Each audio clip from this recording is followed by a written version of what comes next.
Chapitre 3. La théorie des préoccupations de Céline Bareil.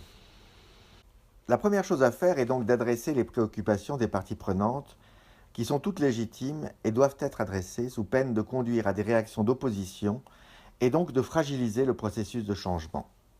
Ainsi, Céline Bareil, professeure HEC de l'Université de Montréal, distingue 7 niveaux ou types de préoccupations. La première, aucune préoccupation envers le changement. Je doute que ce changement me concerne, ce qui, d'une manière peut-être contre-intuitive, représente une attitude sceptique qui peut devenir extrêmement négative. Il y a ensuite une préoccupation centrée sur le destinataire. Que va-t-il m'arriver? Ce type de préoccupation est égoïste, mais légitime. Ensuite, il peut y avoir une préoccupation centrée sur l'organisation. Est-ce que ce changement va durer ou est-ce juste une lubie? Ici, la personne s'inquiète des conséquences organisationnelles du changement. Elle questionne aussi la légitimité du changement ou la capacité de l'organisation à la mener à bien. Il y a ensuite une préoccupation centrée sur le changement lui-même. Qu'est-ce que ce changement au juste? Les inquiétudes sont ici tournées vers le scénario du changement et sa mise en œuvre. Ensuite, il peut y avoir une préoccupation centrée sur l'expérimentation. Est-ce que je vais être capable de? Une autre préoccupation sera, elle, centrée sur la collaboration.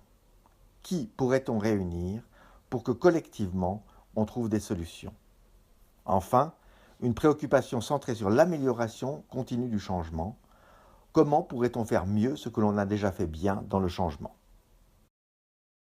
Pour chaque niveau de préoccupation, il est important de mettre en face un dispositif pertinent de gestion et une série d'actions adaptatives que la personne peut adopter.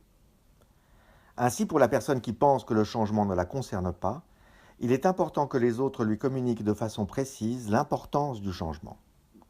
En ce qui la concerne, de s'autoriser à poser des questions, à rechercher et à vérifier les faits, à se confronter aux autres et à prendre conscience de ses réactions. Pour la personne qui se demande en quoi le changement va modifier sa vie, une bonne gestion demande de la part de l'organisation de l'écouter et de la soutenir, de reconnaître la légitimité de ses préoccupations. De son côté, il faut qu'elle se sente libre d'exprimer ses inquiétudes, qu'elle apprenne à gérer sa petite voix intérieure, qu'elle n'hésite pas à questionner et qu'elle accepte que toutes les réponses ne sont pas disponibles.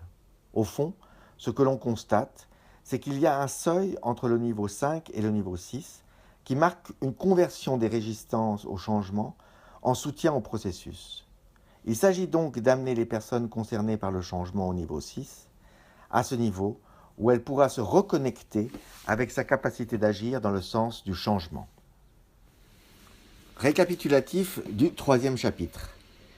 La théorie de Céline Bareil est à la fois un excellent outil de diagnostic pour la conduite du changement, mais aussi pour la gestion du changement. Elle distingue 7 types de préoccupations qui chacune requiert des approches managériales et personnelles spécifiques. Le but est de transformer les préoccupations naturelles des personnes devant le changement en une dynamique positive et constructive. Cette démarche est nécessaire pour faire adhérer les membres des organisations au changement.